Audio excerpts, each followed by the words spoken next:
ശരിക്കും ശബരിമലയിൽ ഇപ്പോൾ 8ൻ്റെ പണി കൊടുത്തത് ആരാണ്?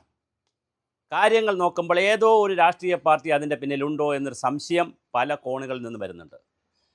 കാരണം ഏപ്രിൽ മാസത്തിൽ അല്ലെങ്കിൽ മെയ് മാസം ആദ്യം തിരഞ്ഞെടുപ്പ് നടക്കും. മാർച്ച് മാസം 14-ാം തീയതിക്ക് മുമ്പ് അഫിഡവിറ്റ് കൊടുക്കേണ്ടതുണ്ട്. കേരള സർക്കാരും ഇതിൻ്റെ 67ഓളം വരുന്ന കേസ് കൊടുത്തിരിക്കുന്ന കക്ഷികളും. മാർച്ച് മാസം 14 മുമ്പേ കൊടുക്കേണ്ട അഫിഡവിറ്റിൽ കേരള സർക്കാർ നേരത്തെ കൊടുത്തിട്ടുള്ള അഡ്ജുഡിക്കേഷൻ്റെ ഭാഗമായി കൊടുത്തുള്ള അഫിഡവിറ്റുകൾ മാറ്റി കൊടുക്കുമോ, അതോ പുതിയ അഫിഡവിറ്റ് കൊടുത്തുകൊണ്ട് പുതിയ നയം സ്വീകരിക്കുമോ?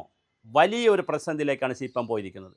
ഇതിനകത്ത് കിടക്കുന്ന മറ്റൊരു ഗൂഢാലോചന, ലാവ്ലിൻ കേസിനെ സുപ്രീം കോടതിയിൽ പലവട്ടം മാറ്റിവെക്കാൻ കഴിഞ്ഞതുപോലെ സുപ്രീം കോടതിയെ ഏതെങ്കിലും തരത്തിൽ സ്വാധീനിച്ചു എന്ന് ഞാൻ പറയുന്നില്ല, പക്ഷേ അങ്ങനെ ഒരു ആക്ഷേപം വന്നതിന് ശേഷം പിണറായി വിജയൻ തന്നെ എടുത്തിട്ടൊരു പരിപാടിയാണോ? കാരണം ഇതിപ്പോൾ എടുത്തിട്ട് ആചാര്യന്മാരും NSSും SNDP ആയിട്ടൊക്കെ ചർച്ച ചെയ്ത് ഒരു അഴകുഴമ്പൻ അഫിഡവിറ്റ് കൊടുത്ത് വിശ്വാസത്തിലെടുത്തതുമായി പിന്നെ കോടതി തീരുമാനിക്കട്ടെ എന്നൊക്കെ ആയിക്കഴിഞ്ഞൊരു വിശ്വാസത്തിലെടുക്കാനുള്ള ഒരു അഴകുഴമ്പൻ പരിപാടിയാണോ?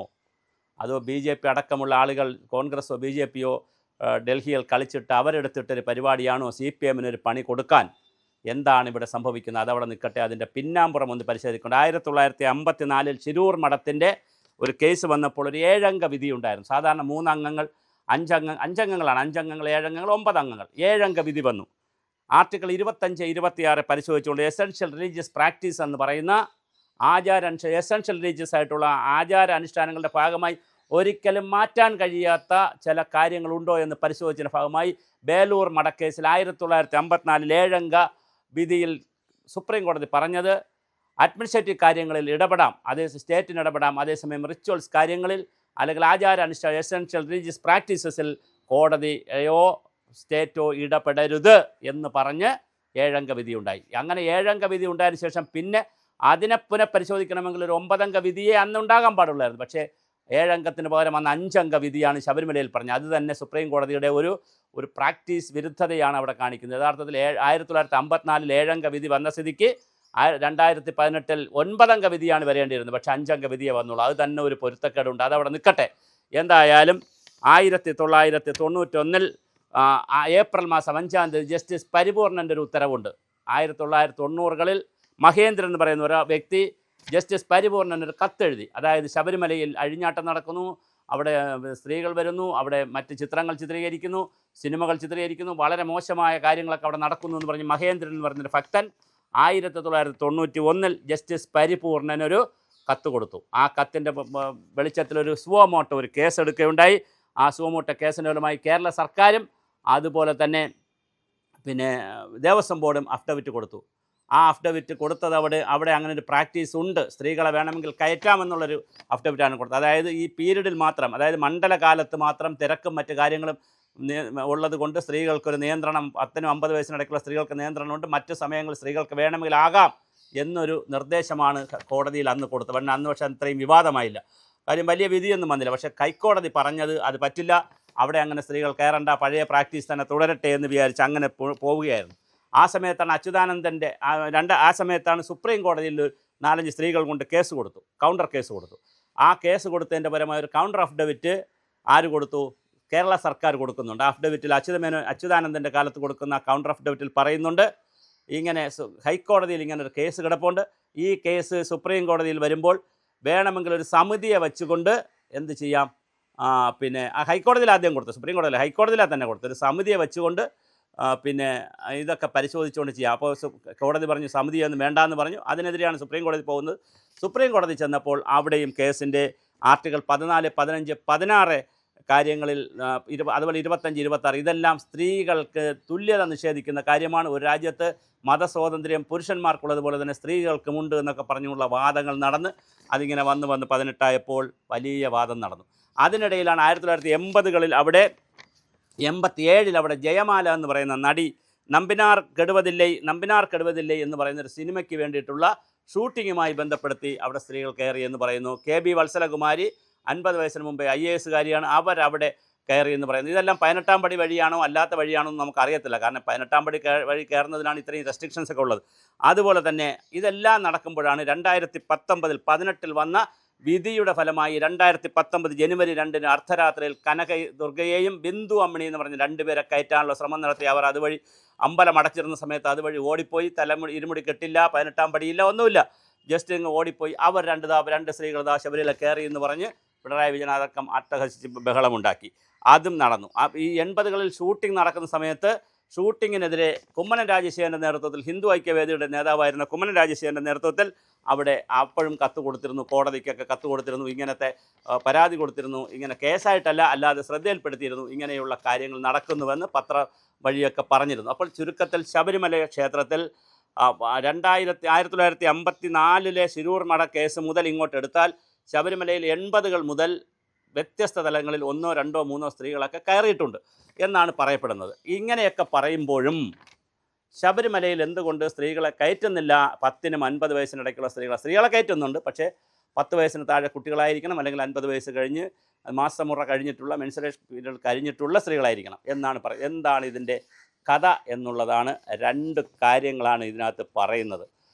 ഒരുപാട് കാര്യങ്ങൾ പറയുന്നുണ്ടെങ്കിലും ഒന്നാമത്തെ വളരെ പ്രധാനപ്പെട്ട കാര്യം, ഹിന്ദു ക്ഷേത്രങ്ങളെന്ന് പറയുന്നത്, ഹിന്ദുവിൻ്റെ ക്ഷേത്രമെന്ന് പറയുന്നത് ഭാവങ്ങളും രൂപങ്ങളുമൊക്കെയാണ് അവിടെ പൂജിക്കുന്നത്. അവിടെ അല്ലാതെ വിഗ്രഹം എന്ന് പറയുന്ന ഒരു സ്ഥലത്തിരിക്കുന്ന അയ്യപ്പൻ്റെ വിഗ്രഹമല്ല മറ്റൊരു സ്ഥലത്തിരിക്കുന്നത്, ശാസ്താവിൻ്റെ വിഗ്രഹം ഒരു സ്ഥലത്തിരിക്കുന്ന ശാസ്താവിൻ്റെ വിഗ്രഹമല്ല മറ്റൊരു സ്ഥലത്തിരിക്കുന്നത്. ഓരോ അമ്പലങ്ങളിലും വ്യത്യസ്തമായ പൂജാതി കർമ്മങ്ങളും വ്യത്യസ്തമായ ആചരണങ്ങളും ആചാരങ്ങളും അനുഷ്ഠാനങ്ങളുമാണുള്ളത്. വളരെ വ്യത്യസ്തമാണ് ഓരോ ക്ഷേത്രങ്ങളിലും. അങ്ങനെ ശബരിമല ക്ഷേത്രത്തിൽ ശാസ്താവാണെന്നുള്ള കാഴ്ചപ്പാടുണ്ട്, ബുദ്ധൻ്റെ ക്ഷേത്രമാണെന്നുള്ള കാഴ്ചപ്പാടുണ്ട്, ശബരിമല അയ്യപ്പൻ്റെ ക്ഷേത്രമാണെന്ന കാഴ്ചപ്പാടുണ്ട്, മണികണ്ഠൻ എന്ന നൈഷ്ഠിക ബ്രഹ്മചാരിയുടെ കാഴ്ചപ്പാടുമുണ്ട്.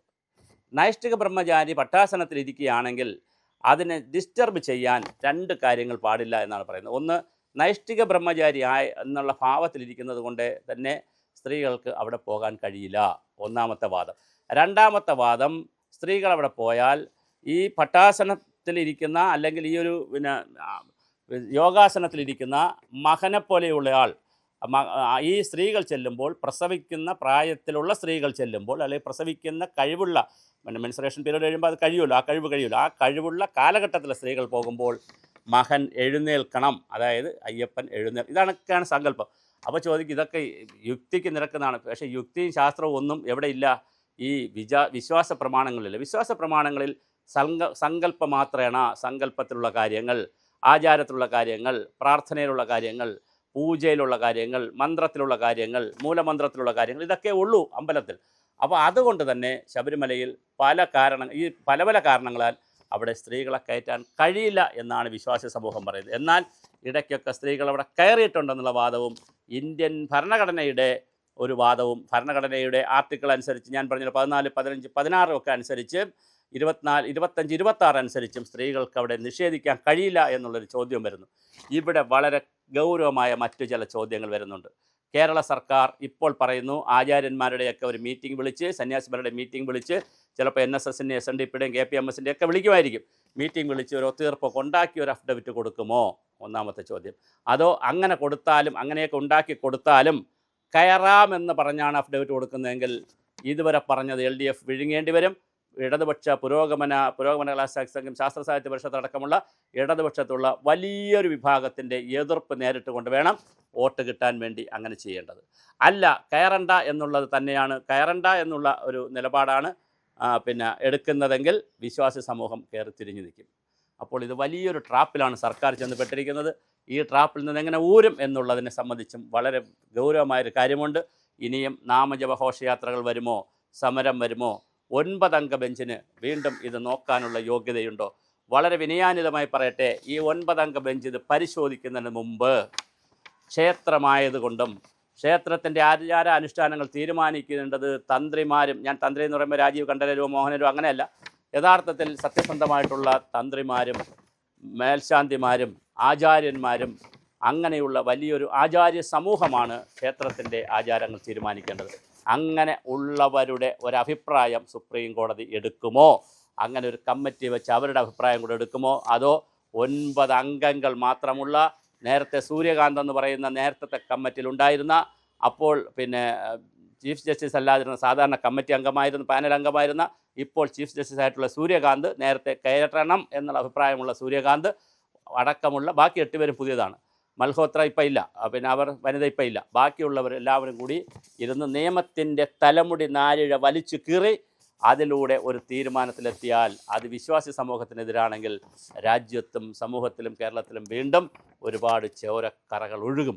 അങ്ങനെ തലമുടി നാരിഴയുടെ ഇഴ കീറി, നിയമത്തിൻ്റെ ഇഴ കീറി, ഭരണഘടനയുടെ ഇഴ കീറി തീരുമാനിക്കേണ്ടതാണോ ഒരു രാജ്യത്തിലെ മതത്തിൻ്റെയും വിശ്വാസത്തിൻ്റെയും ആചാരത്തിൻ്റെയും കാര്യമെന്നുള്ള വലിയ ഒരു ചോദ്യമായിരിക്കും ശബരിമല വിധി ഉയർത്തുന്നത്. അതുകൊണ്ട് ആചാര്യന്മാരെയും അതുപോലുള്ള ആളുകളുടെയും കൂടി കൺസൾട്ടേഷനോട് കൂടി സുപ്രീം കോടതി ഒരു തീരുമാനമെടുത്താൽ കൂടുതൽ യാഥാർത്ഥ്യപൂർണ്ണമാകും. അതിന് സുപ്രീം കോടതി തയ്യാറാകുമോ എന്നുള്ളത് അറിയില്ല. കേരള സർക്കാർ എന്ത് അഫിഡവിറ്റ് കൊടുക്കുമെന്നറിയില്ല. എന്തായാലും ഇപ്പുറത്ത് NSSും SNDP അടക്കമുള്ള 67 സംഘടനകൾ ഇപ്പുറത്ത് അഫിഡവിറ്റുമായി നിൽപ്പുണ്ട്. എന്തും സംഭവിക്കാം. മാർച്ച് ഏപ്രിൽ മാസങ്ങൾ കേരളത്തെ സംബന്ധിച്ച് തിരഞ്ഞെടുപ്പ് ചൂടുമാണ്, അല്ലെങ്കിലേ ചൂടാണ്. മാർച്ച് ഏപ്രിൽ മാസം കേരളത്തിൽ നല്ല ചൂടുകാലമാണ്, മീനസൂര്യൻ വരുന്ന കാലമാണ്. തിരഞ്ഞെടുപ്പിൻ്റെ ചൂടുണ്ട്. ആ 2 ചൂടുകളെയും ഹൈ ടെമ്പറേച്ചറിലേക്ക് കൊണ്ടുപോകുന്ന അയ്യപ്പൻ്റെ ചൂടും കൂടി വരുമ്പോൾ വളരെ മനോഹരമായിരിക്കും.